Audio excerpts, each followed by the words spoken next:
The government of Canada last year introduced Bill C-10, but it ultimately was not passed before the sitting of Parliament came to an end. The government has now introduced a modified Bill C-11, but something that has many of the same components as its predecessor, Bill C-10. Joining me now to discuss Bill C-11 and more is Jeanette Patell, Head of Policy for YouTube Canada. Jeanette, thanks so much for making the time. Let's just start out with Bill C-11. There's many people who perhaps maybe say have heard of Bill C-10 that was introduced in the last Parliament before that session of Parliament came to an end. What are some of the key differences between Bill C-10 and Bill C-11, if there really are any? Because obviously, as I'm sure people have heard, they seem to be relatively similar. Yeah, well, thanks very much, Wyatt. First of all, it's a pleasure to be here. Thanks for having me. To your question in terms of the differences between Bill C-10 and Bill C-11, I think you've kind of hit the nail on the head. It's pretty much deja vu all over again. The government had made this effort to address the concerns that were raised around the inclusion of social media content in Bill C-10. But the way that it is currently structured in Bill C-11, a lot of the same challenges remain. We're here trying to raise those concerns around those challenges, as well as find a solution to move forward.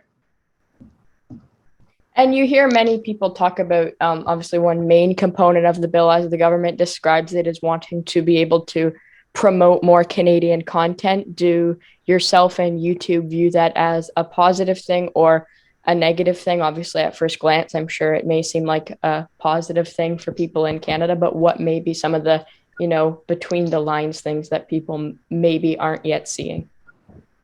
Yeah, I think the bill itself is really well intentioned. And we certainly are very aligned with the goal of supporting Canadian artists and Canadian storytellers to share their voices with the world. And that's something that we're really proud to do every day at YouTube. We have an incredible contingent of Canadian creators on our platform. And I think that, the key here is that by, having anything where it's government requiring a certain kind of content to be pushed or boosted in the either in the algorithms, like in how we recommend content to Canadians, or what Canadians see when they come to the platform. Fundamentally, it actually alters the entire system design. YouTube is designed so that when you come to YouTube, it's about you. The viewer is at the center of the equation. And fundamentally, if Bill C-11 passes as it's currently drafted, it would be the regulator who would be at the center of that equation, and their priorities in terms of what kind of content is kind of promoted first, or given priority, would come ahead of the viewer priorities. So we're concerned about that because right now, this organic and authentic connection between viewers and creators is really how creators find their audiences. We know that creators in Canada, they depend on international audiences for over 90% of their watch time. But really, it's about, every creator has a very unique and different story. It's our job to find them the largest possible audience, no matter where that is in the world. And so, we are concerned that if we have this regulator inserted into that process, we won't be able to do the same organic connection between viewers and creators, and it would actually backfire. You mentioned obviously Canadian content creators and Canadian YouTubers as an example, and a large portion of their audience comes from internationally. So I guess my question would just be, how does that, how would that specifically be affected if Bill C-11 were to be passed, and to what extent would Canadian content creators still be able to or not be able to share their content with, those same people that live internationally?